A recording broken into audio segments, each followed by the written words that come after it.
not only just a struggle to get where I'm at now, but how to paint a certain way, how to, you know, strive to get better, to do this and that, and that's just the painting part. Then on the side, it's working shit jobs and like ruined relationships, you know, that you put art first before everything. No money, shitty cars, it's just a lifestyle of just sacrifice everything to get where you want to be in your art.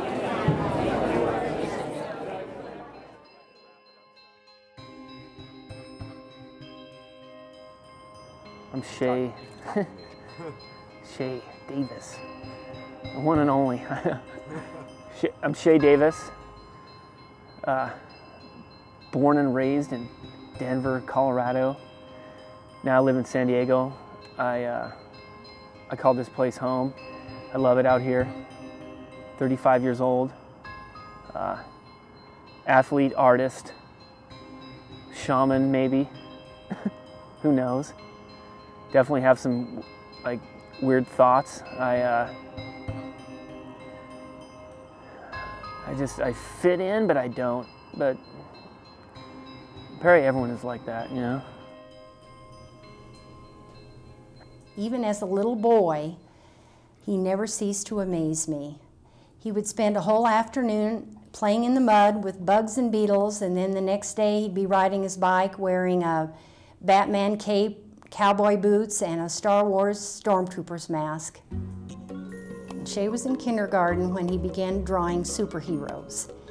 Figures of all kinds of bad guys and good guys and battlefields and superheroes, and this took place when he was in kindergarten. So I remember back that it was when he was about 5 years old. I first started drawing when I was about, as young as I can remember, probably around 5, 6. I can remember doing little characters of this guy called Spectre Man. You can find him online now, but it was like this cartoon character, kind of a comic, but he was kind of like, he fought Godzilla and he did all this kind of stuff. He was like one of the first guys. He grew into this monster from being like this man, and he became this big golden monster who, you know, kicked everyone's ass. And I used to draw him all the time. My athletic career was basketball and football. Swimming were the main thing, and I've been doing that since I was 6 until college, and then it just became football. I guess growing up I was a lover of both. Just like we go back to the competition part, and that competition drove me to be the best I could be, and I just loved like running down the field, catching a pass, going for a touchdown. It's just like, it's like a drug.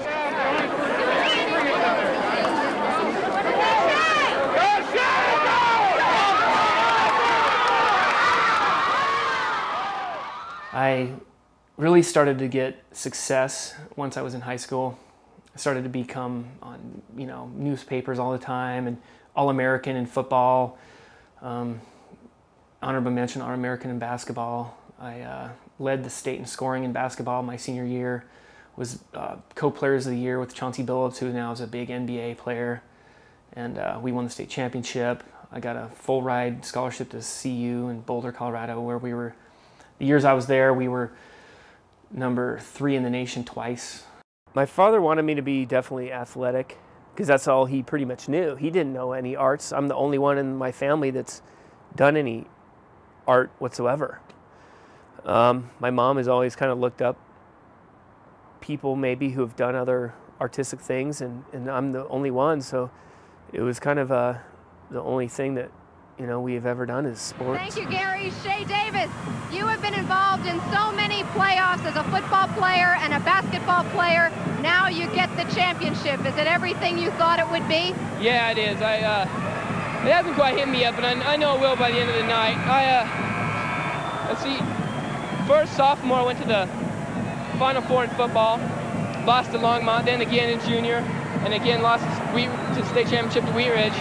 And this year, before the year, I said in that article in the paper, I just wanted one state title, and I got it, so I'm pretty happy. So. I noticed you share an emotional moment with Kobe's mom out there, and we all know that your mom was out there and Mrs. Cheney was out there, and 10 years or 12 years ago now, your dad won a championship with Green Mountain. How much was he on your mind tonight? A lot, because this is the game I wanted to have for him. So dedicated to your late father. Yeah, that's what I wanted last year, but at least I got it this year, so that's what I wanted to do. Shay and his dad were very close. Shay's dad was a wonderful, wonderful father. Even my mother had said at one time that she had never known in her whole life a dad who loved his little boys as much as Shay's dad loved Shay and Van. So I think the attention and the time and the love that Shay received from his father was something that he really missed after Paul was gone. I can remember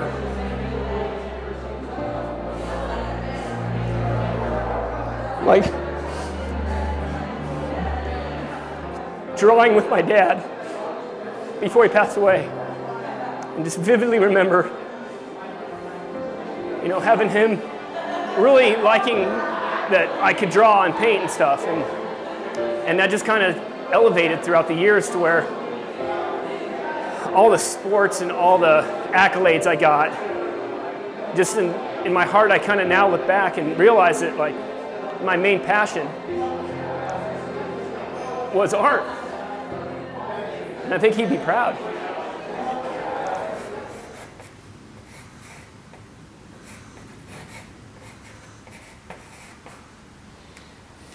I changed my focus from athletics to art subconsciously when I was younger, but literally when I was unable to play anymore and I was afraid kind of to keep playing the sports I grew up with. I love like football, basketball, because you never know when some random guy's going to undercut you and you break your back or your hand, and then boom, I may never be able to paint again. And that's like right now the most important thing.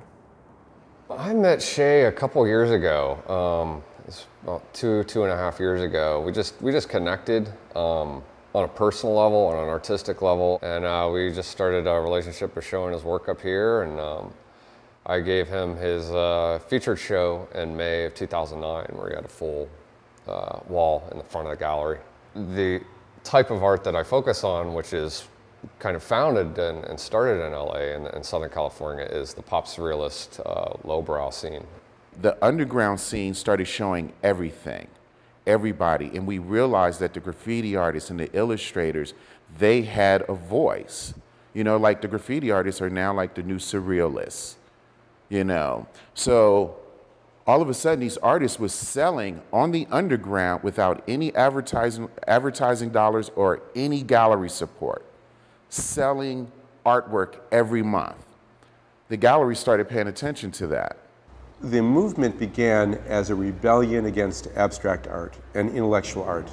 It was art that really connected with people emotionally. And that still is what differentiates it. Plus, of all the art movements to recycle, they chose surrealism. So it's the combination of the eclectic nature of the artists who find their way here, the interest in surrealism, plus the fact that this art is emotional, primarily, is what differentiates it from the rest of the world. Shay's work is I would call it cross-platform. I mean, he fits really well into the pop surrealist scene, because it works off classic surrealism, but it also is dealing with contemporary issues and contemporary pop iconography. Right now I'm doing a series on the 7 deadly sins, and which has been done over and over again by other artists, but not in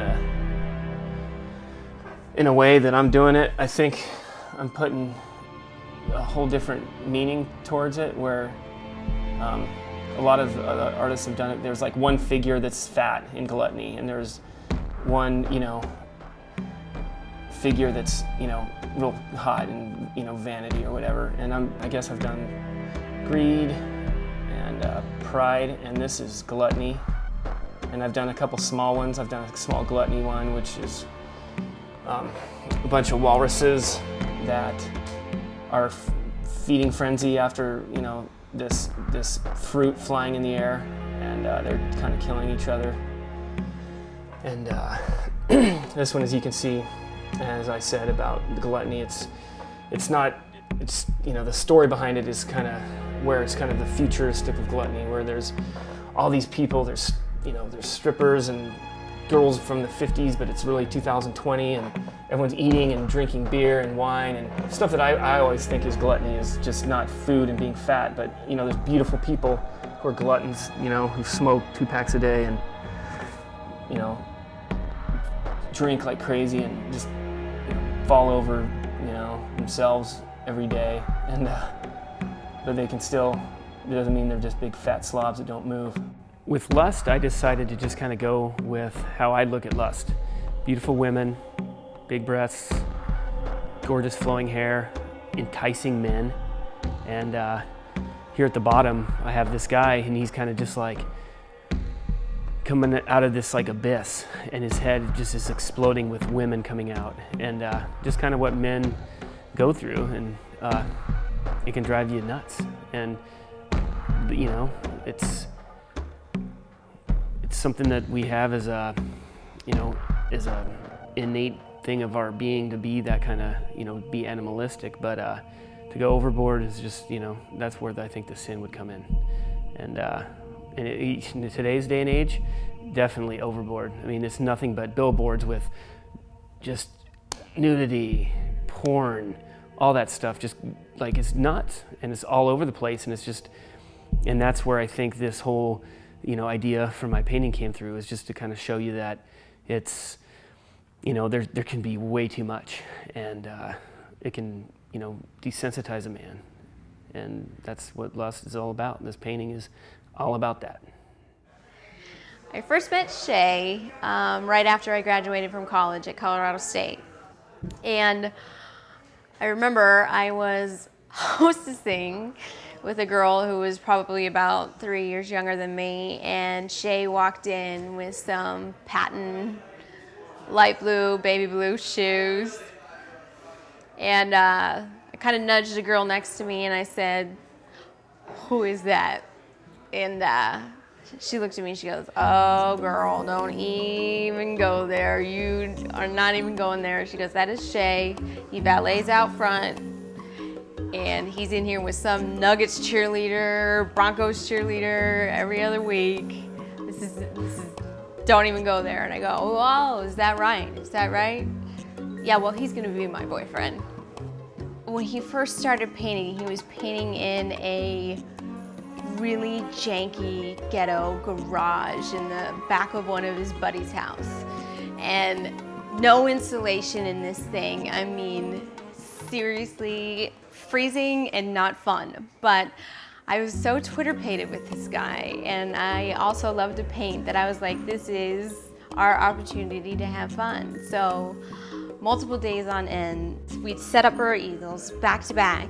He would have his easel, I would have mine, and we would paint together and listen to Coldplay and Radiohead and just get down in this dingy garage and just talk about our dreams. And we started planning events. And the first show we really planned, big show, was at the Clock Tower in Denver. And the night of the show, the elevator broke. And it was devastating for Shay and I. It was just devastating. And well, the very next day, I think God answered our prayers and brought us this opportunity for the keg. That's what really lit the fire under it all. And we put the venue together in one day. It was Lambo, BMW, Lambo, Audi. I mean, just people coming to support from the athletic world, coming from the art world, coming from the direct mail pieces, coming from all the hard work, all the blood, sweat, and tears, all the people who grieved with us on the night that the Clock Tower failed. The night of the keg, he sold about $12,000 worth of artwork that night. And it was monumental for us. And I remember after the show, we went to his beat up shit ass truck and crawled in, and he just started bawling, and I did too, because it was months of hard work, and it was his biggest moment. I mean, he had finally felt like he arrived. It became not Denver, but how can we expand it out? And that's where San Diego, the thought, came into play. I came out to California for a couple of reasons. One was to get away from the cold weather and surf, enjoy this you know, California lifestyle. The beautiful weather, the women, the bikinis, sandy beaches, amazing. And then the second was obviously the art. Greed is about our society being so greedy, and it's everybody, that it's like the symbolism is a gold rush, but it's like futuristic kind of now, or it could be even down the road. But it deals with everyone being so greedy that there's this serpent that was kind of symbolism of the devil, and he's holding this apple in the forefront of the whole painting, and he's about to draw and like strike at all these figures coming in at him, because he's at the point now where like, you guys have enough gold, you're so greedy and you want more of this just greed. And he's just like, instead of giving the apple away like he used to in Genesis, now he is holding it back, and he wants it for himself because he's like, these guys are insane. Greed took about 8 months painting on and off, you know, week here, take some time off, you know, week there. I can't remember exactly where I met Shay. I just remember when I saw his work, I was blown away, and I just had to work with him. When I looked at his work, it reminded me of Dali, and I seen his Dali influences, but then at the same time, I also saw this modern take on it. And at the same time, I was also looking at an artist that was too talented for the underground. It's like he should be in galleries. When I first saw Shay's work, I saw the influences of Cubism and, of course, Surrealism, Salvador Dali being one of the biggest influences. I think his style has morphed a bit, and I definitely think he fits right into the pop Surrealism movement. He's incredibly talented, incredibly detailed, which is what I'm drawn to about his work. We also have a huge audience that's attracted to Shay's work. He puts a lot of symbolism into his work, which many pop surrealists do as well. His pieces are colorful, they're thought-provoking. Really, I just love everything about his work. And of course, he uses a little tiny detailed brush, which is my absolute favorite, when it comes to a painter. Yeah, I think his work has grown more into like just Shay, just like Shay's just speaking louder. I'm me, and then it doesn't show much of his other influences he had in the past. So what I'm saying is he's coming more into his own. I think my style has progressed hugely over time because I've decided to really put more into my work. More patience, more detail. The competitiveness has become stronger in me to really make good work. Instead of just art, I want to make good art. And no matter what it takes to make the best art I can make. Whereas before it was just doing art. Where now it's like I want to do stuff that's going to, blow people away. The graveyard's full, we're running out of earth, but we can use the bones to build another church. Thick walls made of men whose souls have come and went. So what's that magic number of how many men can live before our precious mother can no longer give? I don't want your answers, I'm content with how much we can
what's in this painting is, it's pretty much a whole crowd of just crazy fans, animals, you know, which most fans are animals. And then there's like a whole team here of guys who are just sitting down, completely oblivious, could care less about playing. One dude's sleeping, you know, on their cell phones, which is like totally symbolism for like art today, you know. This guy's just like bored out of his mind. And then, but around all of this, there's this underlying meaning where all around is just kind of decay, where you have a decay of the stadium, you have a decay of, you know, people here of just their lives, and then back here, I'm gonna have like this whole city kind of decay. So the collectors and the galleries have figured out who are the illustrators and who are the simple artists. So I think the galleries and the collectors are going to expect the artist to paint harder, stronger, more dynamic. They're going to expect more art. They're going to expect more time out of the art. So what's going to happen is it's going to flush out a lot of the people that isn't career-minded. And those people that are career-minded is going to step it up. And what we're going to see in the next, I'll say, give it another 2 years, you're going to see some amazing, strong paintings. And I'm watching the shift. And I think that's my job as a gallerist. I'll be the first to tell you, I love abstract art. I love modernism. I love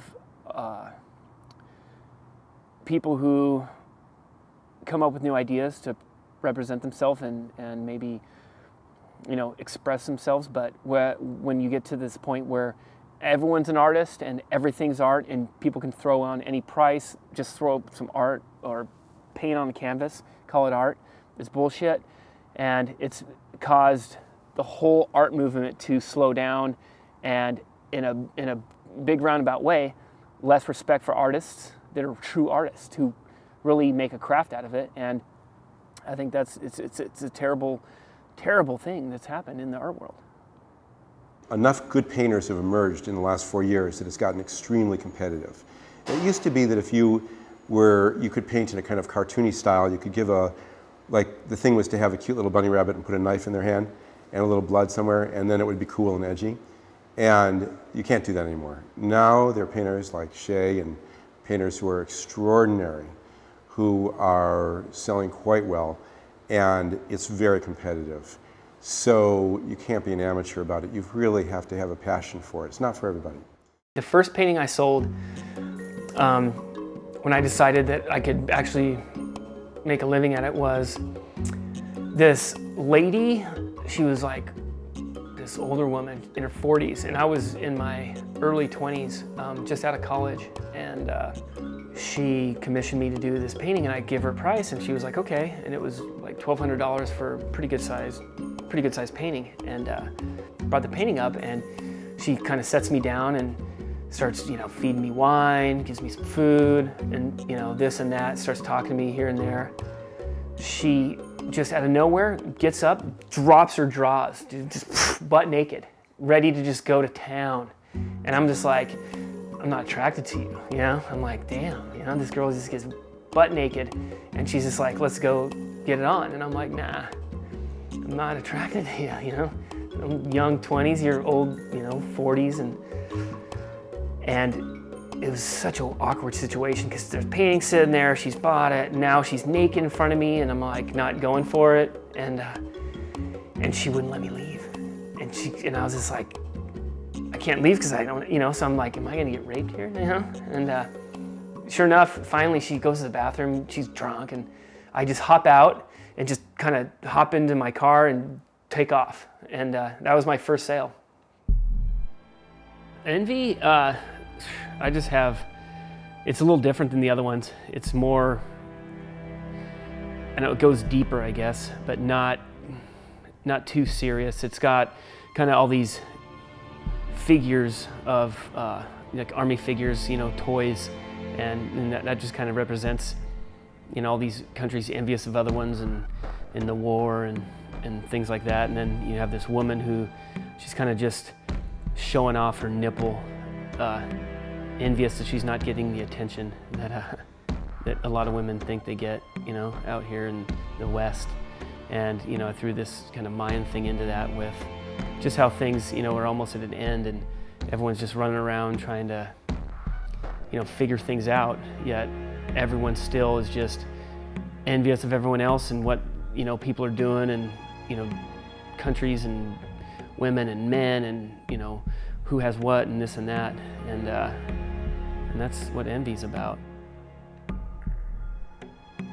Pride is saying that we, you know, it's not about we, it's about the big wigs. Pride is the big wigs, the prideful people who are in the stock market or the banks and this and that, who have all this power and they think they're untouchable. And I just threw a bunch of lions, a pride of lions, obviously, into the painting to just devour them, to show them that they're not as big as they think they are. And that's kind of that was that whole painting.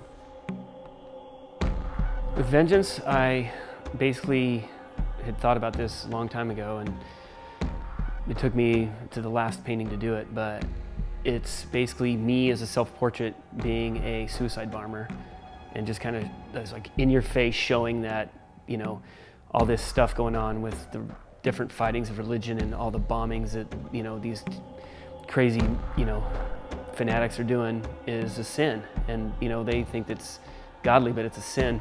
And, you know, killing innocent people is godly, it's ridiculous. And, you know, so I'm kind of showing that in the painting is, it's, you know, it's a sin. So it's just this martyrism of me being the suicide bomber. And it's just, that's it, right in your face. And just, that's vengeance. You know, we're, you know, mad that they're doing this. And for me to go back and do something similar is vengeance. And that's the sin of it, is to rebel in violence is the sin. Every painting Shay does is better than the one before.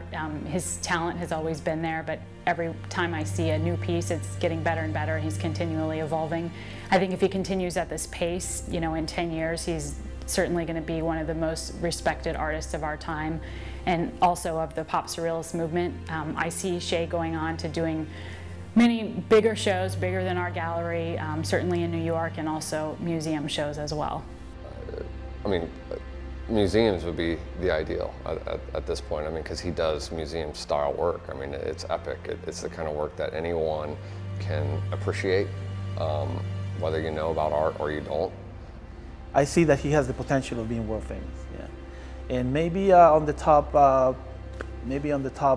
don't know, artists, I don't know how many that are like that good, but on the top artists of the world in that genre, he can reach to the very top. I'm most proud that Shay has pursued his dream. He's always wanted to be an artist, and he has pursued that dream, and it's his passion, and he loves to paint, and I'm very proud of him in that respect.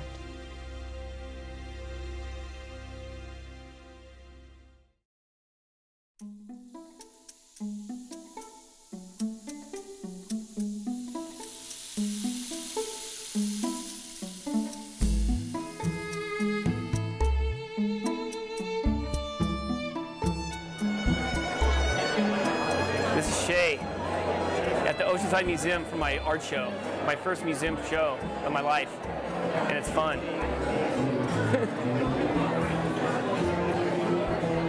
And I'm excited to be here, and look behind, we got a packed house, very cool.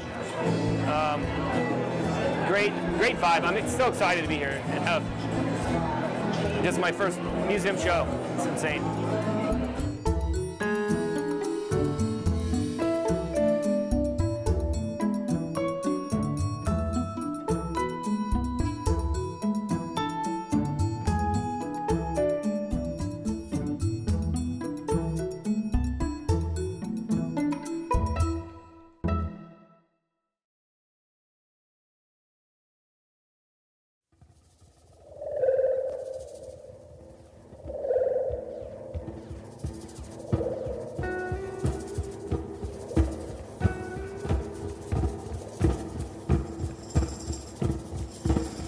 like my sensations. I like what happens to my body when I take a fine wine and down it. But then what's the difference between my body and the wine? I say I like the wine.